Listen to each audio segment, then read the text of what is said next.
اس کے لیے چندہ اکٹھا کیا جاتا ہے اور پھر اس کو یوز میں لا کے مختلف قسم کے خوبصورت گیٹس بنائے جاتے ہیں۔ میں یہ نہیں کہتا کہ آپ نہ بنائیں، یہ آپ کی اپنی مرضی ہے، آپ کی اپنی سوچ ہے، آپ کی اپنی محبت ہے۔ میرا جو خیال ہے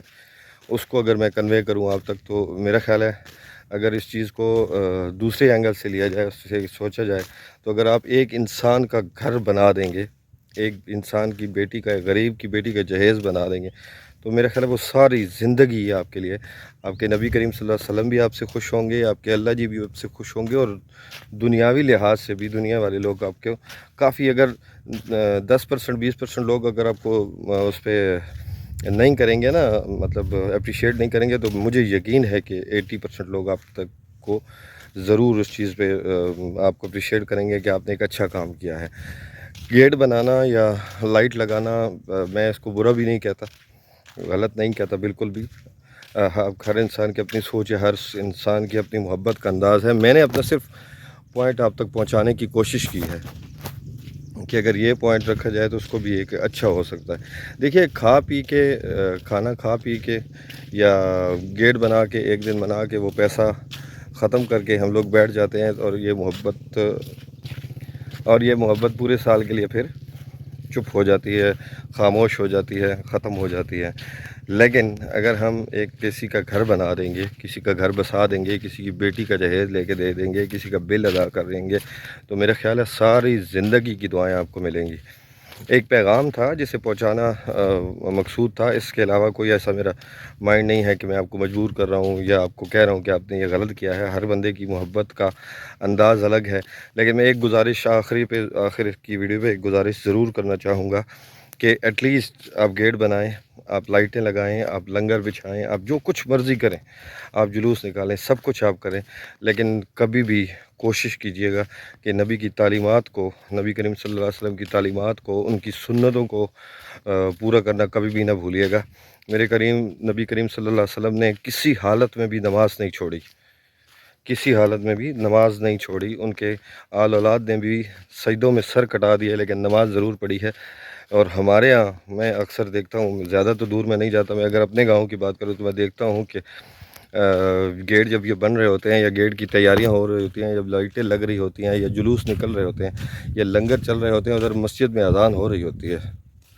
مسجد میں اذانیں ہو رہی ہوتی ہیں، مؤذن بلا رہے ہوتے ہیں، حی علی الفلاح، حی علی الفلاح، آ جاؤ فلاح کی طرف، آ جاؤ فلاح کی طرف، لیکن ہم لوگوں کے کانوں پہ جوں تک نہیں رینگتی۔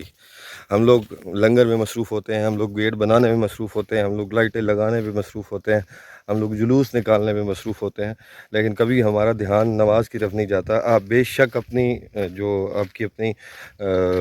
کمیونٹی ہے یا جس میں آپ مطلب سروائیو کر رہے ہیں، جس محلہ میں، جس شہر میں دیکھ رہے ہیں، آپ بے شک نوٹ کر لیں کہ جب بھی ایسا کچھ کام ہوتا ہوگا یا ہو رہا ہوتا ہے یا ایسے کچھ اوکیزن آتے ہیں، تو کبھی بھی محرم آپ دیکھ لیں، ربیع الاول آپ دیکھ رہے ہیں، محرم کو آپ شاندار طریقے سے منا رہے ہوتے ہیں، ربیع الاول کو آپ شاندار طریقے سے منا رہے ہوتے ہیں، لیکن ادھر آپ کی ظہر کی، عصر کی، مغرب کی نماز قضا ہو رہی ہوتی ہے۔ میرے خیال سے کوئی فائدہ نہیں ہے ان گیٹس بنانے کا، ان لائٹس لگانے کا، وہ لنگر خانے بچھانے کا، جلوس نکالنے کا، نعتیں پڑھنے کا کوئی فائدہ نہیں ہے جب تک ایک ایک بندہ نماز پڑھنے مسجد میں نہیں جائے گا۔ اگر آپ کی نماز مس ہو گئی تو آپ کا پورا ربیع الاول مس ہو گیا، آپ کی وہ محنت، آپ کی وہ ساری جو ہے، وہ پنجابی میں کہتے ہیں کھو کھاتے میں جائے گی۔ میرا اس بات پہ یقین ہے، ایمان ہے کہ اگر آپ نماز چھوڑ دیں گے تو آپ کی کوئی عبادت قبول نہیں ہے۔ اگر آپ نبی کریم صلی اللہ علیہ وسلم کی محبت میں، جتنا آپ کی محبت ہے میں اس کا دل سے احترام کرتا ہوں، لیکن اگر آپ نماز نہیں پڑھیں گے تو سوچئے آپ اللہ کا سب سے بڑا حکم جھٹلا رہے ہیں۔ نبی کریم صلی اللہ علیہ وسلم کا سب سے بڑا آرڈر،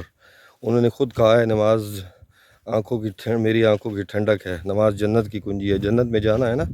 آخرت میں ہر بندہ چاہتا ہے کہ اس کی آخرت سنور جائے، تو اس کو آخرت کو سنوارنے کے لیے نماز سب سے پہلے ہے۔ تو میری گزارش ہے، یہ دل کی باتیں تھیں، میری گزارش ہے کہ آپ کوشش کریں، گیٹ بنائیں، لائٹیں لگائیں، جلوس نکالیں، لنگر لگائیں، جلوس نکالیں، سب کچھ کریں، لیکن کوشش کریں کہ اپنی نماز کو ہر صورت میں پورا کریں۔ 12 ربیع الاول کو منانے کا یا 12 ربیع الاول کو سیلیبریٹ کرنے کا فائدہ تب ہی ہوگا جب آپ نبی کریم صلی اللہ علیہ وسلم کی سنتوں کو پورا کریں گے، ان کے آرڈرز کو پورا کریں گے، ان کے آرڈرز کو اوبے کرتے ہوئے دوسرے لوگوں کو بھی ساتھ میں نماز پڑھنے کے لیے لے کے جائیں گے۔ تو میرے خیال ہے اس سے اچھی کوئی بات نہیں ہوگی، اس سے اچھا ربیع الاول آپ زندگی میں نہیں منا سکتے۔ تو کوشش کیجئے گا میری بات کو سمجھنے کی، اس پہ عمل کرنے کی کوشش کیجئے گا۔ اگر ایک بندہ بھی عمل کر لے گا تو میری آخرت ضرور سنور جائے گی۔ آپ اس دفعہ اپنی نمازوں کو پورا کر کے، اپنے اللہ تعالیٰ کے سارے احکامات کو پورا کر کے ربیع الاول بنائیے، تو یقیناً پچھلی ساری زندگی کی ربیع الاول سے یہ ربیع الاول آپ کے لیے بہت زیادہ خوبصورت ہوگا۔ اپنا اور اپنے ارد گرد چاہنے والوں کا خیال رکھیے، آسانیاں بانٹیے، اللہ آپ کو آسانیاں عطا فرمائے گا۔ میں پھر سے کہوں گا کہ اگر میرا یہ پیغام کسی کو برا لگا ہے تو اس کے لیے خصوصی معذرت۔ ملیں گے پھر کسی انشاءاللہ نیکسٹ ویڈیو میں، دل کی باتیں کریں گے وہاں پہ۔ میری دل کی باتیں پسند آئی ہیں تو چینل کو سبسکرائب کرنا بالکل نہ بھولیے گا، تبھی ہم آپ سے نیکسٹ گپ شپ لگا سکیں گے۔ مجھے اجازت، ملیں گے پھر کسی نیکسٹ ویڈیو میں۔ اللہ حافظ۔